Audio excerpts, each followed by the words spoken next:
Secara zahir kelihatannya bahagia. Karena selalu di medsos itu tampil mesra sama pasangannya, expose ini, expose, tapi di dalam tidak seperti itu. Maka kata neneknya, Umar nggak ada, Umar nggak dengar. Kata si anak perempuan tersebut dengan penuh keyakinan. Sambil menangis dia mengatakan, kalau Umar tidak tahu bagaimana dengan Tuhannya Umar. Saya takut nenek. Maka dia pun menangis terisak-isak. Apa yang terjadi?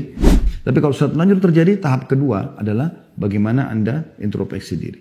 Kalau dari diri Anda segera taubat kepada Allah.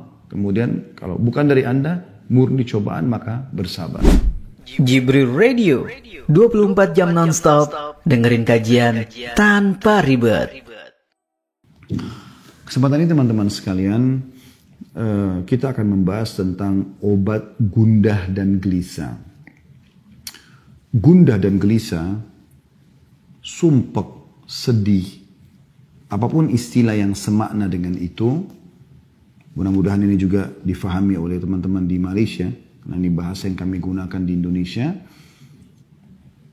adalah sesuatu yang tidak diinginkan oleh semua orang. Kalau ditanya apakah Anda ingin gundah, gelisah, sedih, sumpek, ya, tentu jawabannya tidak. Karena semua orang tahu pada saat dia sedang gundah, gelisah, sedih, kepalanya pening, pusing, hatinya tidak tenang, dia juga tidak produktif secara otomatis. Secara otomatis dia tidak akan bisa produktif untuk melakukan banyak kegiatan-kegiatan. Karena memang seluruh energi dia tersirap dengan permasalahan yang sedang menjadi beban buat dia. Oleh karena itu teman-teman sekalian, setiap muslim harusnya memang menghindari masalah ini. Ya. Dan kalau Anda tanya kepada saya bagaimana cara menghindarinya, maka saya akan sebutkan dulu sebabnya. Sebab dalam Islam datangnya gundah, ya, sedih, gelisah itu justru dari dua hal. Dangkalnya pemahaman agama terhadap agama dan juga dosa yang dilakukan. Kalau Anda faham agama Anda, maka Anda akan kembali kepada hadis Nabi SAW riwayat Bukhari Muslim, bahwasanya sungguh mengagumkan perkara seorang mukmin, kata Nabi SAW, dan itu tidak dimiliki kecuali oleh orang mukmin saja. Kalau dia diberikan, dan semua perkaranya baik, semua urusannya baik. Kalau dia diberikan nikmat, dia sedang senang, maka dia selalu bersyukur. Kalau dia diberikan cobaan, maka dia akan bersabar. Kalau Anda punya ilmunya, Anda akan tahu. Ternyata pada saat selama ini saya senang, maka kuncinya supaya bertahan dan bertambah syukur. Pada saat cobaan sedang datang, maka saya bersabar, yaitu menerima keputusan Allah, kemudian ikhtiar mencari jalan keluar, maka kita akan mudah untuk melaluinya. Tentu dengan punya ilmu. Kalau orang belum faham ilmu ini, tentu mereka akan melaluinya dengan, kalau nikmat ada mereka tidak bersyukur, cobaan datang mereka tidak bersabar. Sehingga selalu dalam dua keadaan mereka berkeluh kesah.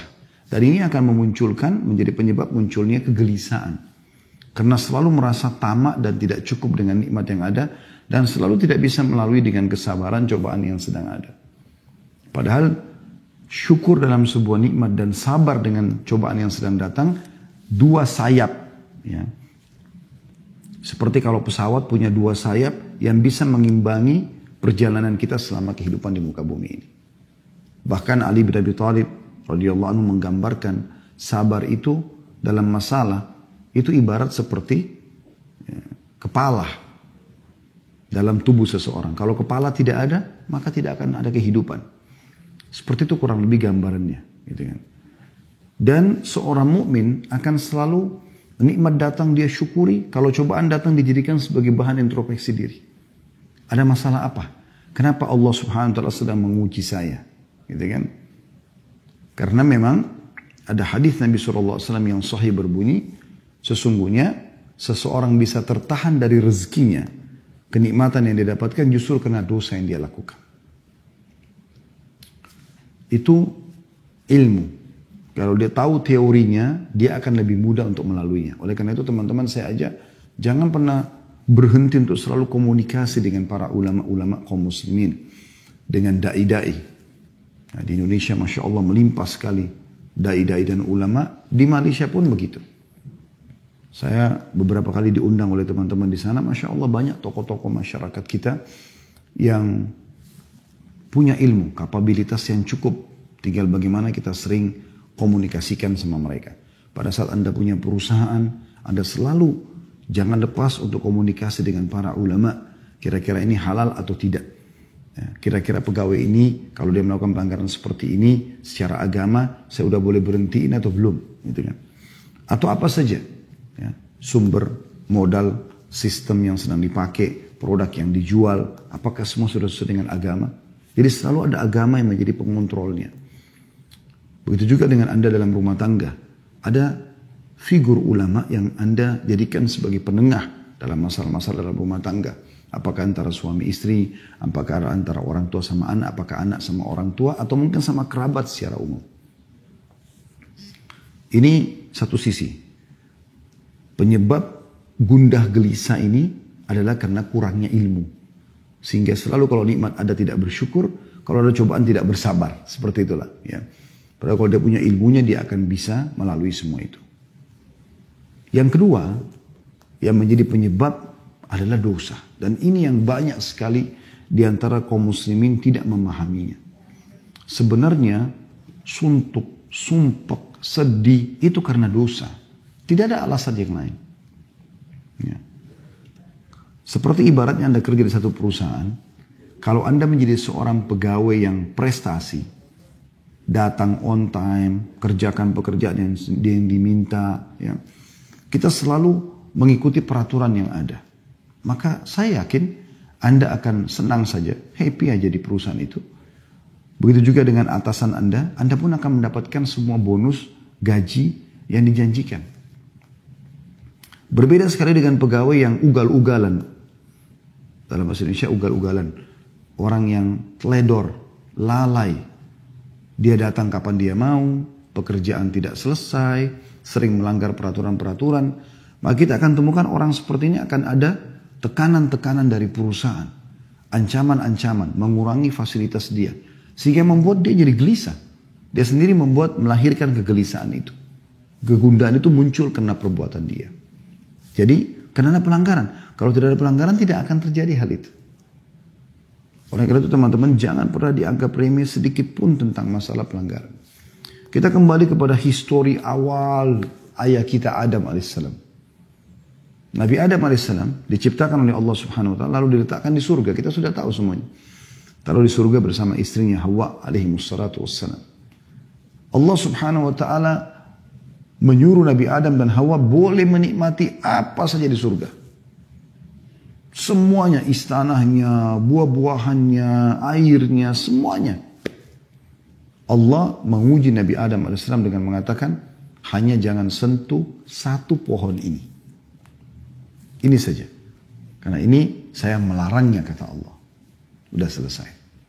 Iblis datang mengganggu Adam AS, lalu membisikkan bisikannya yang menggoda, mengatakan, wahai Adam, sesungguhnya engkau tidak dilarang memakan buah ini, kecuali karena kalau kau makan, kau akan jadi kekal.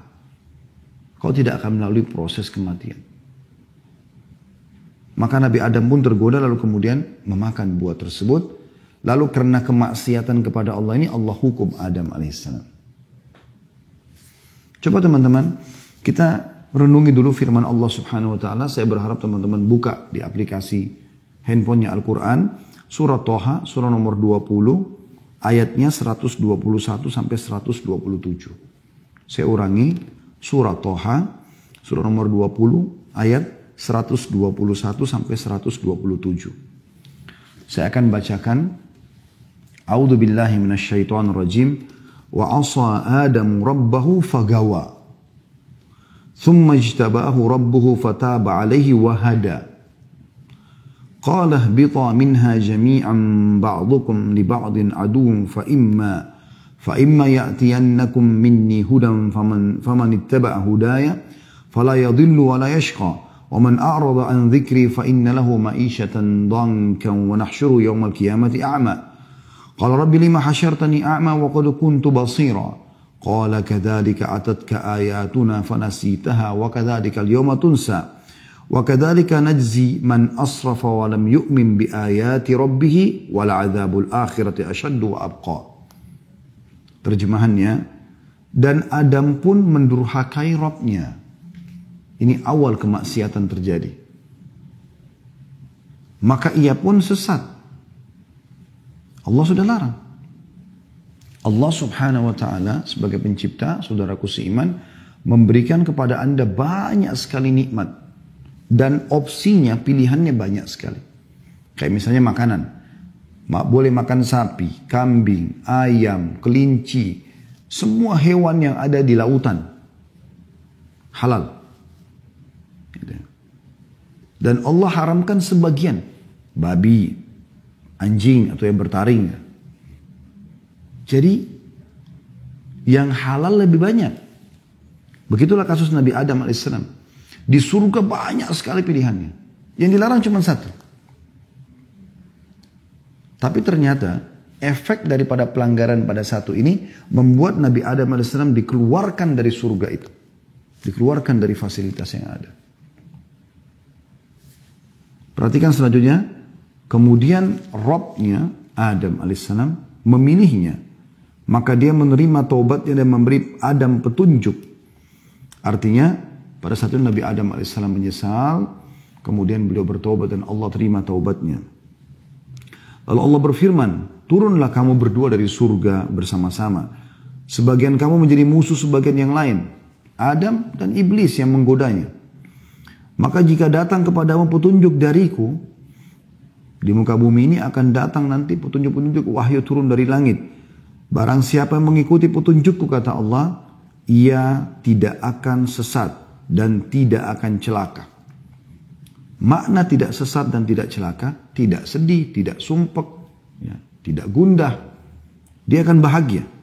Dan barang siapa yang berpaling dari peringatanku, tidak mau menikmati apa yang Allah halalkan dan sibuk dengan apa yang Allah haramkan. Padahal yang haram itu sedikit sekali ya. Tadi contoh makanan sudah saya berikan gambaran. Begitu juga dengan contoh minuman. Allah misalnya haramkan khamr. Nggak boleh minum khamr yang memabukkan. Nggak boleh narkotika. Allah ganti dengan susu, madu, sirup. Banyak yang lain. Minuman halal. Allah haramkan zina. Kita butuh syahwat. Ada syahwat untuk melampiaskan sama lawan jenis. Tapi Allah buka pintu nikah. Dan ada solusi, bukan tidak ada solusi dalam Islam. Makanya Allah bilang, siapa yang berpaling dari peringatanku, tetap memilih sesuatu yang bermaksiat kepadaku, maka sungguhnya baginya penghidupan yang sempit. Sempit ini tadi, gundah, sedih, sumpek. Siapa yang bermaksiat kepada Allah, ini diancamkan seperti ini. Dan kami akan mengumpulkannya pada hari kiamat dalam keadaan buta. Dibangkitkan nanti di mahsyar hari kiamat, buta. Lalu dia akan berkata, ya Robku, wahai penciptaku, mengapa engkau menghimpun aku dalam keadaan buta? Padahal aku dahulu, maksudnya di dunia, dalam keadaan bisa melihat. Allah berfirman, demikianlah. Telah datang kepadamu ayat-ayat kami. Maka kamu melupakannya. Dan begitu pula pada hari ini pun kamu dilupakan. Di hari kiamat tidak akan dilihat oleh Allah SWT. Dan demikianlah kami membalas orang-orang yang melampaui batas dan tidak percaya terhadap ayat-ayat Rabb-nya. Maksudnya sudah dilarang, kenapa masih dilanggar? Sudah diperintahkan, kenapa enggak dikerjakan? Dianggap oleh Allah melampaui batas dan tidak percaya dengan ayat-ayat Allah. Dan sungguhnya adab di akhirat itu lebih berat dan lebih kekal lagi. Kita bisa lihat di sini teman-teman sekalian, dalam ayat-ayat ini sangat jelas bagaimana Allah Subhanahu wa taala memastikan di ayat 123-nya, "Faman ittaba'a hudaya fala yadhillu wa la yashqa." Barang siapa yang mengikuti petunjukku maka ia tidak akan sesat dan tidak akan celaka. Artinya dia akan bahagia. Di 124-nya Allah mengatakan, "Wa man a'rada an dzikri fa inna lahu ma'isyatan danka." Ya, dongka. Dan siapa yang berpaling dari peringatanku, gak mau mengerjakan apa yang aku perintahkan, menikmati yang halal, dan mau bermaksiat kepadaku buat yang haram, maka sesungguhnya baginya kehidupan yang sempit. Coba dengar teman-teman di potongan ayat ini. Bagaimana Ibnu Katsir rahimahullah, ahli tafsir yang masyhur punya tafsir Quranul Azim, di jilid 3 halaman 164 menjelaskan. Dia mengatakan, di dunia dia tidak akan mendapatkan ketenangan dan ketentraman bagi orang yang bermaksiat kepada Allah. Hidupnya akan sumpek, suntuk, sedih, gelisah. Sebanyak apapun harta yang dia milikin, gak pernah cukup. Rumahnya mewah, gelisah di dalamnya. Karena berisi dengan hal-hal yang haram. Ada orang rumahnya gubuk, kecil, biasa, miskin, susah. Pas-pasan hidupnya, tapi tenang jiwanya. Nah itu karena jauh dari kemaksiatan. Kata beliau, di dunia, orang-orang yang bermaksiat, dia tidak akan mendapatkan ketenangan dan ketentraman. Hatinya gelisah yang diakibatkan kesesatannya. Meskipun zahirnya yang kelihatan, nampaknya begitu enak. Bisa mengenakan pakaian yang ia kehendaki, bisa mengkonsumsi jenis makanan apa saja yang dia inginkan, bisa tinggal di mana saja yang ia kehendaki. Ini perkataan Ibnu Katsir rahimahullah ya. Selama ia belum sampai pada keyakinan dan petunjuk, maka hatinya akan senantiasa gelisah, bingung, ragu, dan masih terus saja ragu. Inilah bagian dari kehidupan yang sempit. Subhanallah, orang yang melakukan perzinahan misalnya. Walaupun dia masuk ke dalam hotel bintang 5.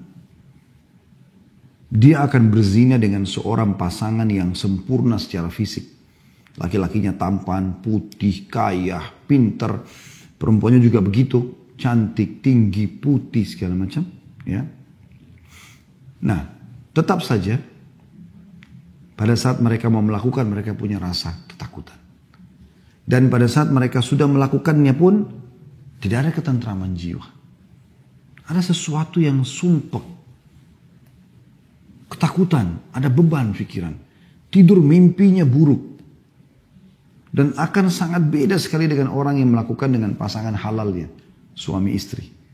Mereka akan tenang secara kejiwaan. Orang juga semua tahu mereka dalam kamar melakukan biologis. Ke hotel pun mereka tidak pernah ragu karena jelas statusnya. Jelas pasangan halal suami istri.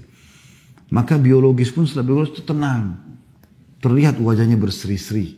Berbeda. Halal sama haram beda. Kata beliau, alangkah seringnya kita melihat dan mendengar berita tentang orang-orang yang memiliki harta yang sangat banyak. Mati bunuh diri dengan terjun dari tempat-tempat yang tinggi atau gedung-gedung. Apa yang menyebabkan mereka melakukan itu? Pasti penyebabnya adalah sempitnya kehidupan yang menderahnya akibat berpaling dari zikrullah. Kalau orang-orang yang berpaling dari zikrullah mengingat Allah tidak bertaubat, maka akibatnya mereka akan dikumpulkan pada hari kiamat di padang mahsyar dalam keadaan buta. Sebagaimana Allah sudah menyebutkan itu dalam surah Al-Isra, surah nomor 17 ayat 72. A'udzu billahi minasyaitonir rajim wa man kana fi hadhil a'ma fa huwa fil akhirati a'ma wa adallu sabila. Siapa yang dalam kehidupan dunia ini buta hatinya dari maksiat kepada maksiat dan orang-orang yang tidak punya ilmu agama, mereka kalau buat dosa, mereka tidak taubat. Mereka sudah berzina, mereka sudah mencuri, mereka sudah membunuh. Lalu mereka tidak tahu harus kemana arahnya. Besoknya diulangi lagi, berzina lagi, ke diskotik lagi, mabuk-mabukan lagi. Tambah sumpek di atas sumpek. Dan akhirnya membuat dia menutup hidupnya dengan bunuh diri. Berapa banyak orang, aktor-aktor yang sudah terkenal, sudah sampai pada tingkat ya, terkenal sekali, famous sampai luar biasa, seluruh dunia mungkin mengenalnya. Tapi ditutup hidupnya dengan narkotika, ditutup hidupnya dengan bunuh diri, ya, ribut rumah tangganya dan segala macam hal. Tidak sedikit ada orang yang datang konsultasi sama kami begitu keadaannya. Secara zahir kelihatannya bahagia, karena selalu di medsos itu tampil mesra sama pasangannya, expose ini, expose, tapi di dalam tidak seperti itu. Mereka ada yang banyak datang kepada kami berbicara dan ternyata tidak seperti itu keadaannya. Tidak seperti apa yang diperlihatkan di depan umum. Dan itu yang terjadi.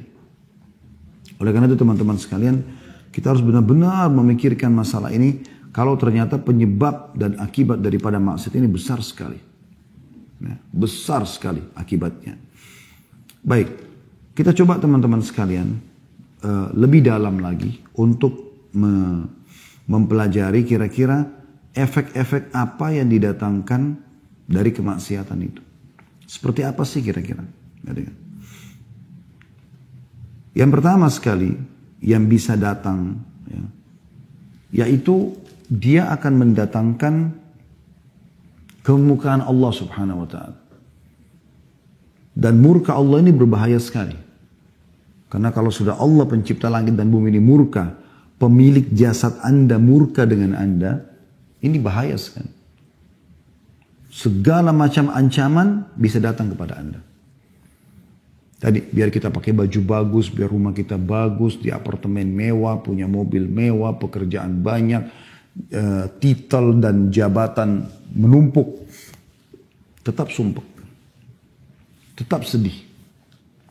Karena sebenarnya dia sedang melakukan sesuatu yang merusak hubungan dia dengan Sang Pencipta langit dan bumi.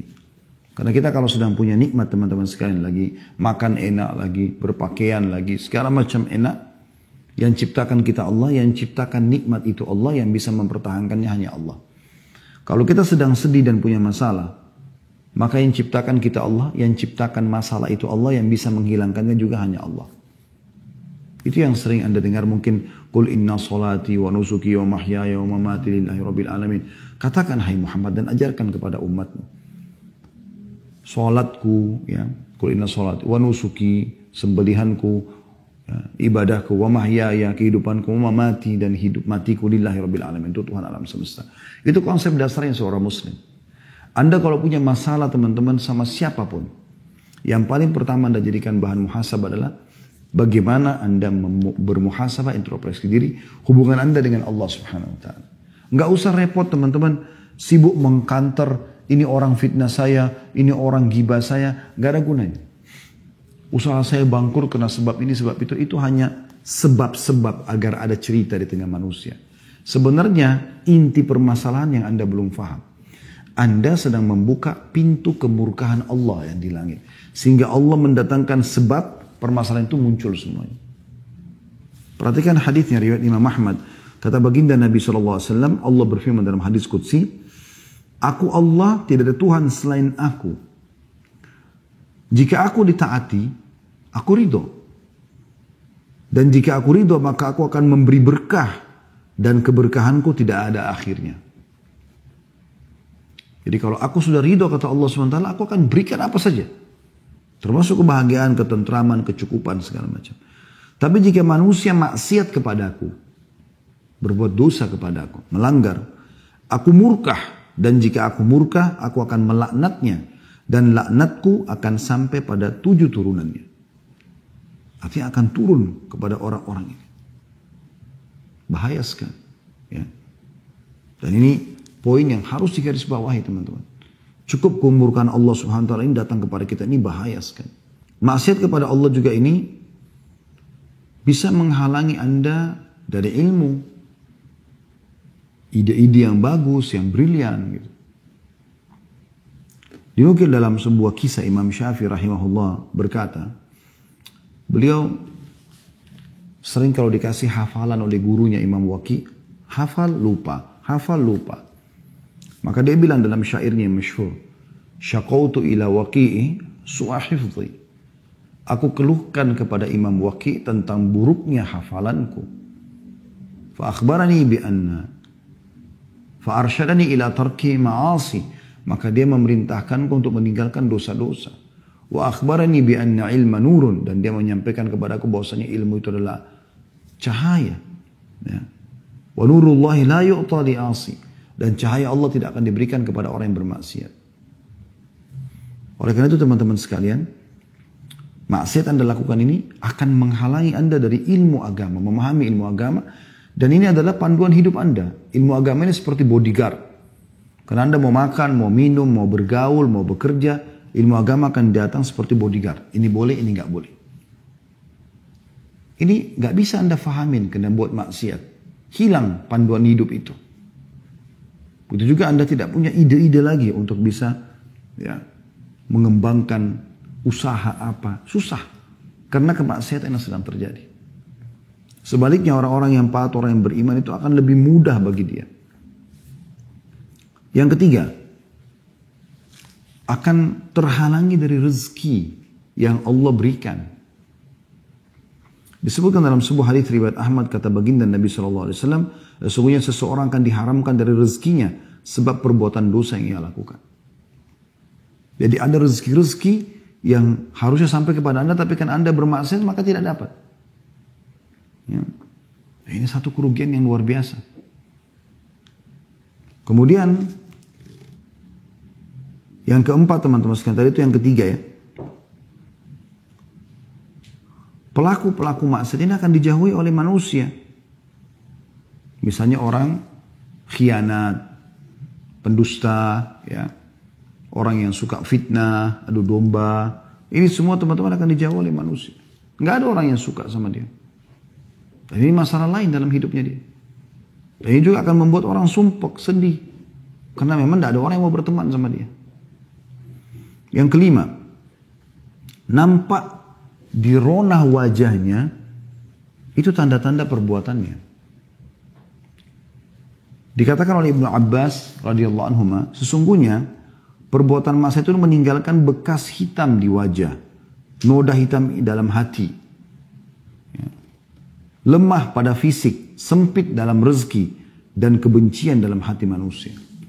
Ini kata sahabat Nabi Ibnu Abbas radhiyallahu anhuma. Jadi ini semua rangkumannya sumpek, sedih, ya. Saya ulangi kata beliau, sesungguhnya perbuatan maksiat meninggalkan bekas hitam di wajah.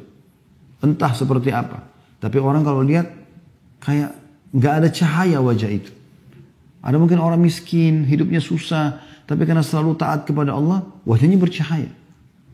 Kalau Allah bisa memberikan kepada kita digabungkan, alhamdulillah, kita sudah kaya, mampu, pintar, maka Allah berikan gabungan antara pencahayaan di wajah dan juga rezeki yang melimpah.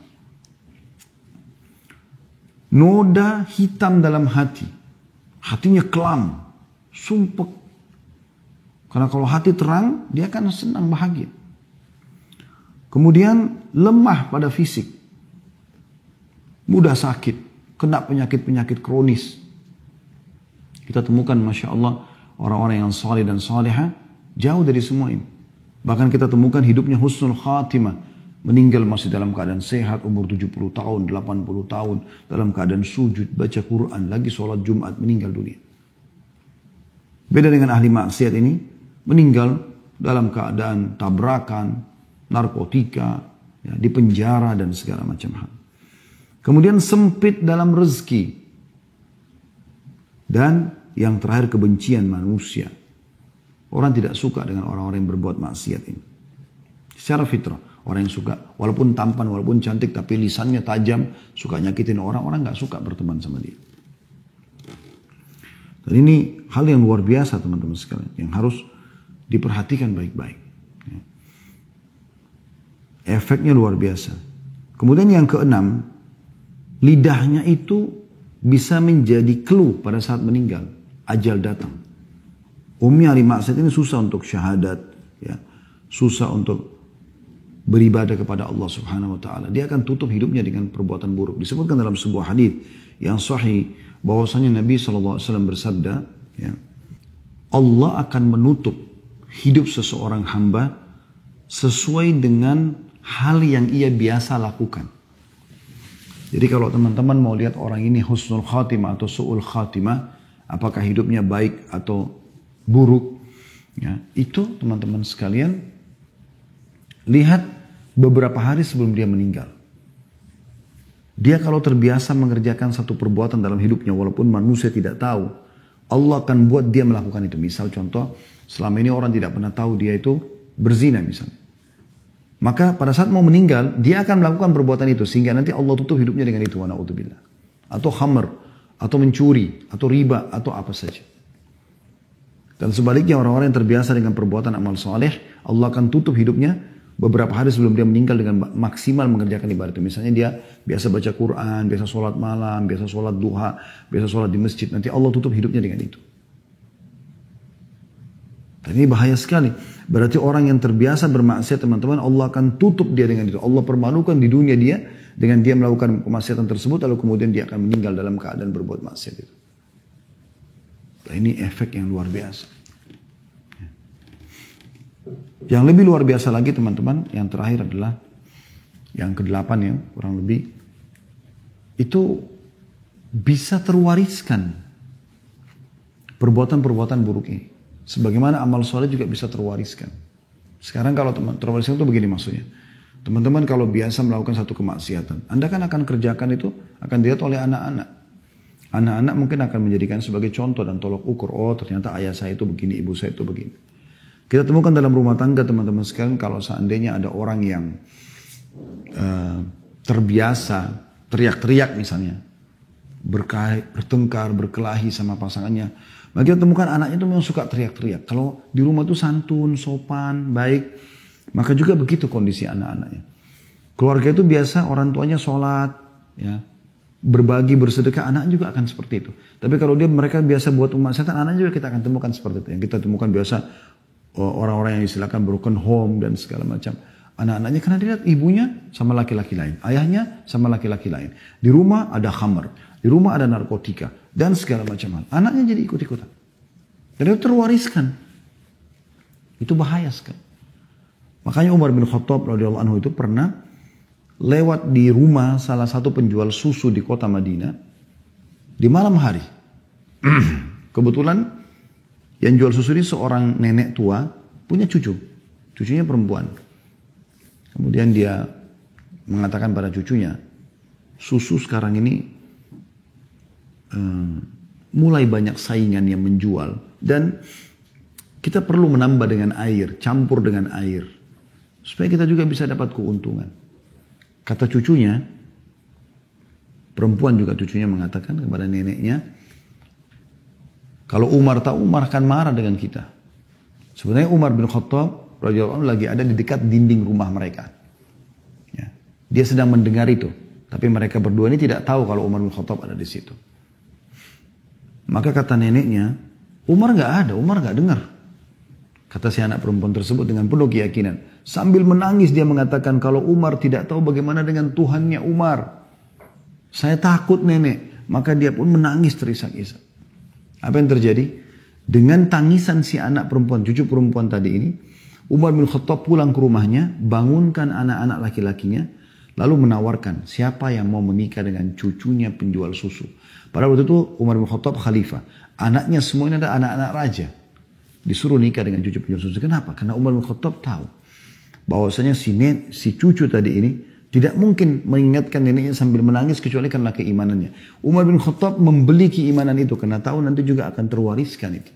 Dan ternyata betul sebagian ulama mengatakan dari anak Umar yang bernama Asim menikah dengan cucu penjual susu tadi, lahirlah Abdul Aziz, dan dari Abdul Aziz lahir Umar bin Abdul Aziz yang terkenal dengan kesolehannya. Jadi ini bisa saja terjadi. Gitu kan. Ini efek-efek yang luar biasa. Baik, kita tutup teman-teman sekalian dengan lalu apa yang harus kami lakukan. Yang pertama, jauhi semua kemaksiatan teman-teman. Apapun alasannya, semaksimal mungkin. Mulai sekarang jangan lagi berbuat dosa-dosa dan Anda pribadi lebih mengerti dosa apa yang sedang Anda lakukan. Anda lebih tahu. Jadikan bahan muhasabah. Karena memang ada timbangannya. Kalau ini timbangan dosa dan ini timbangan amal saleh. Selama ini masih berimbang, Anda masih buat dosa dan Anda juga masih ibadah. Nah, Anda sholat, Anda tutup aurat.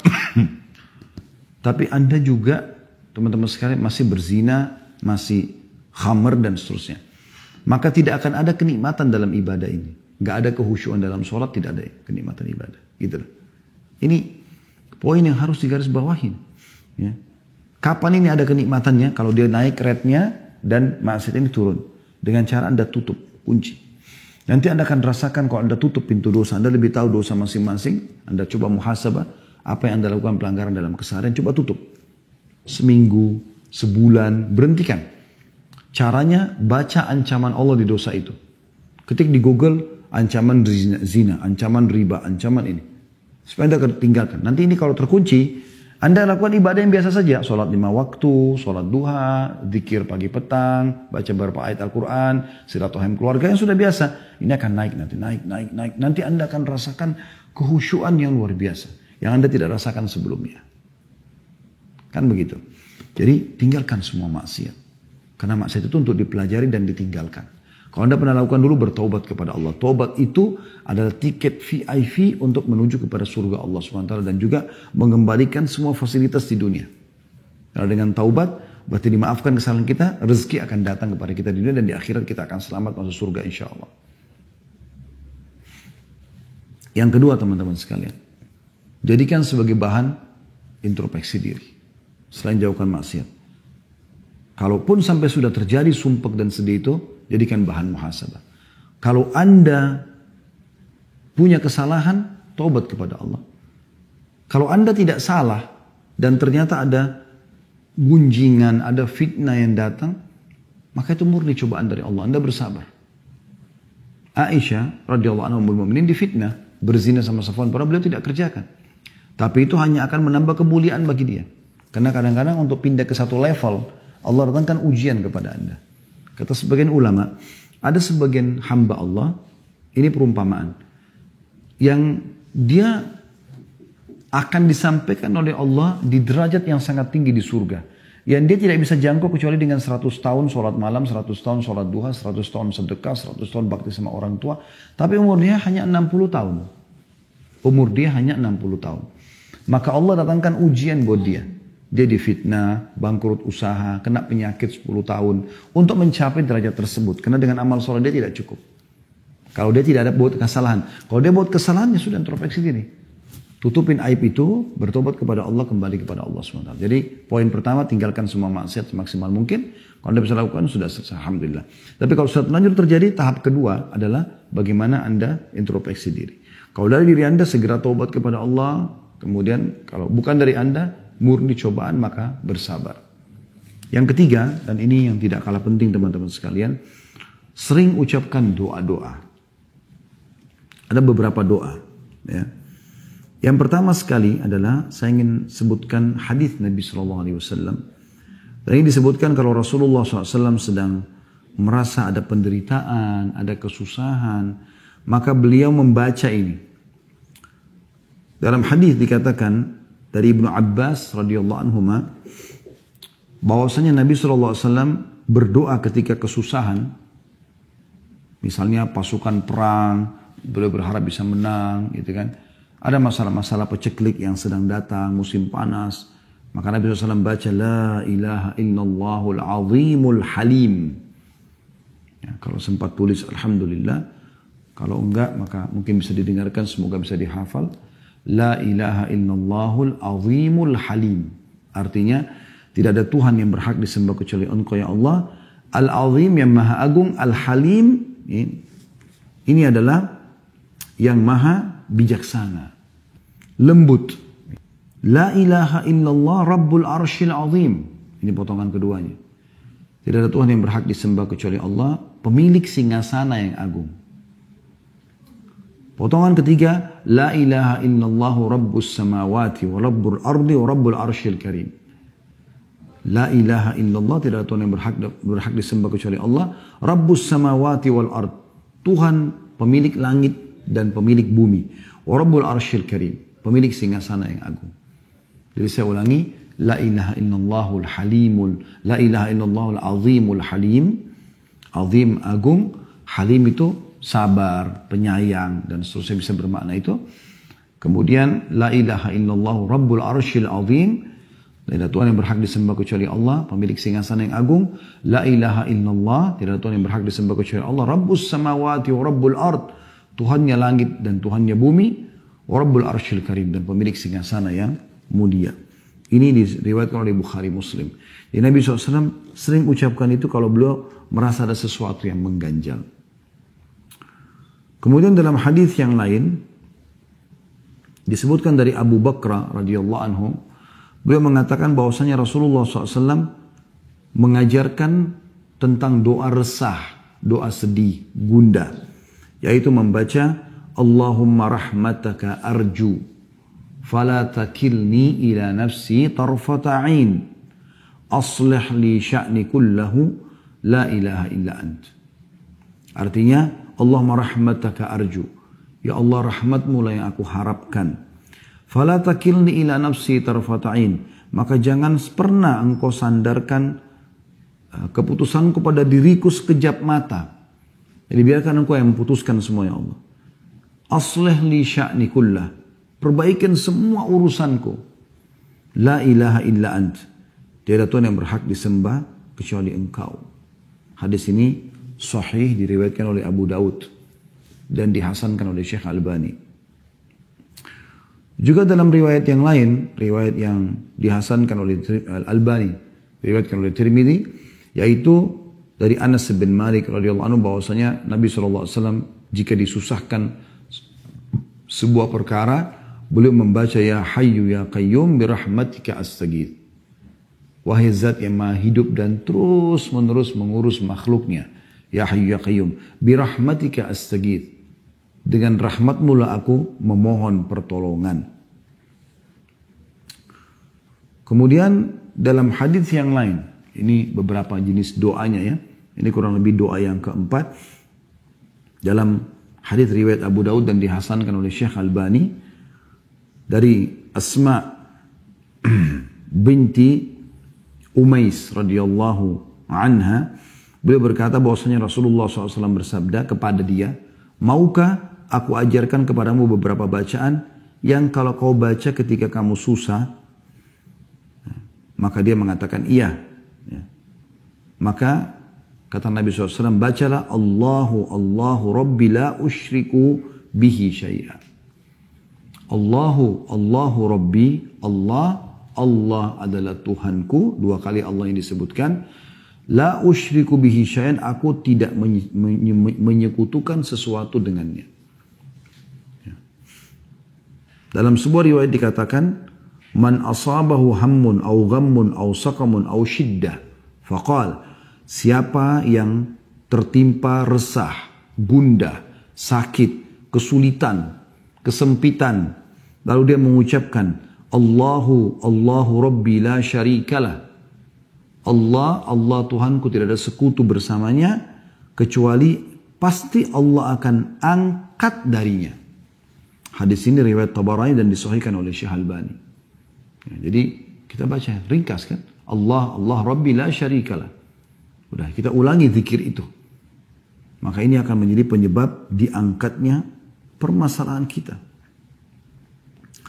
Dalam hadis yang lain juga kata Nabi SAW dari Abdullah bin Mas'ud radhiyallahu anhu, tiada sesuatu kegundahan dan kesedihan, sumpek, gelisah yang menimpa seseorang lalu dia membaca Allahumma inni abduka, ya Allah sungguhnya aku adalah hambamu, wabni abdika, dan anak hambamu laki-laki, wabni amatika, dan anak hambamu perempuan, maksudnya ayahku adalah hambamu, ibuku juga adalah hambamu, nasiyati biyadik, ubun-ubunku, ini bagian tengah kepala, di tanganmu, madin fiyya hukmuk, berjalan berlaku keputusanmu padaku, adlun fiyya qada'uk, sangat adil keputusanmu padaku, as'aluka bikulli ismin huwalak, aku memohon kepada semua nama yang kau miliki, sammaita bihi nafsak, engkau menamakan dirimu dengannya,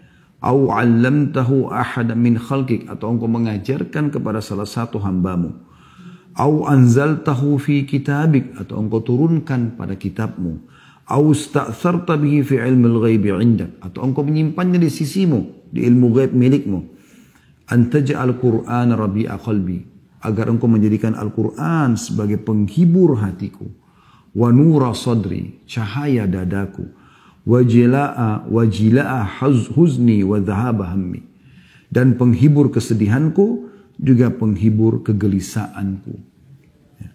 Kata Nabi SAW, siapa yang membaca ini maka Allah akan mengganti kesedihannya menjadi kesenangan. Allah akan ganti kesedihannya menjadi kesenangan. Jadi ini wasiat Nabi SAW. Memang sedikit panjang, tapi ini kalau anda hafal insya Allah dan anda amalkan, dijamin ya, oleh Nabi SAW akan mendapatkan jalan keluar. Begitu juga teman-teman sekalian dengan doa Zannun. Disebutkan dalam Zannun ini Nabi Yunus ya. pada saat beliau di dalam perutnya ikan, ya, beliau mengucapkan la ilaha illa anta subhanaka inni kuntu minadh dhalimin.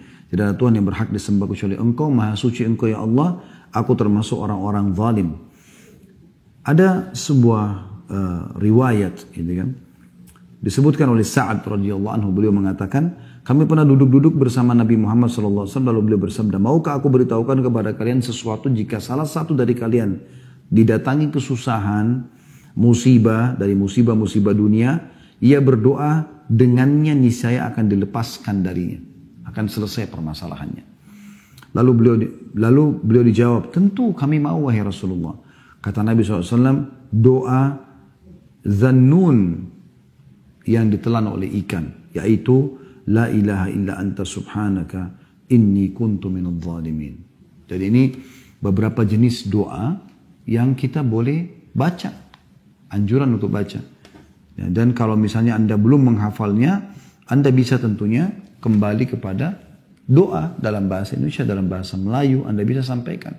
Yang penting adab doanya, Anda menghadap kiblat, Anda lebih baik berudu, ya. Kalau mau lebih bagus lagi, Anda sholat sunnah, taubat 2 rakaat. Selesai salam, Anda mengangkat tangan ke langit. Jangan lupa puji Allah dulu minimal, alhamdulillah. Kemudian baca salawat kepada Nabi SAW. Wassalatu wassalamu ala rasulillah. Lalu bahasa Melayu atau bahasa Indonesia. Ya Allah, sungguhnya hambamu ini telah tertimpa penyakit yang sudah sekian tahun menderita. Ya. Angkatlah penyakit ini ya Allah. Hanya Engkau lah yang bisa memberikan kesembuhan. Ya Allah, hambamu ini sudah lama menikah, belum memiliki keturunan. Maka mudahkanlah keturunan untukku ya Allah. Sebagaimana Engkau karuniakan keturunan kepada Nabi Zakaria. Ya. Karena Nabi Zakaria menikah kurang lebih 70 tahun baru dapat anak. Ya. Kemudian bisa juga misalnya ada masalah lain, ya Allah, sungguhnya hamba sudah terlilit utang yang sangat banyak. Ya, dan ini kesalahan hamba mohon ampun kepadamu ya Allah. Mudahkan hambamu untuk selalu ya, bisa punya peluang untuk menyelesaikan utang tersebut sebelum meninggal dunia. Dan semua keluh kesah kita bahasakan dengan penuh keyakinan teman-teman. Karena kata Nabi SAW, berdoalah kalian kepada Tuhan kalian dalam kondisi yakin akan diterima. Karena Allah tidak akan terima doa dari hati yang lalai. Dari hati yang lalai. Ya. Ini kurang lebih gambarannya. Kalau kita simpulkan sebenarnya jauhi kemaksiatan teman-teman sekalian. Karena dia sumber kesedihan, sumpah, sedih dan segala macam. Bahkan salah satu dari para salafus saleh pernah berkata, aku tahu aku punya dosa kepada Tuhan Allah pada saat aku melihat perubahan sikap dari pasangan hidupku. Kebetulan karena dia laki-laki, dia mengatakan perubahan sikap dari istriku dan juga tungganganku. Bahkan tikus yang masuk ke dalam rumahku. Artinya orang kalau jaga hubungannya sama Allah SWT, Allah akan jaga semua fasilitas yang ada pada dia. Jibril Radio, 24 jam non-stop, dengerin kajian tanpa ribet.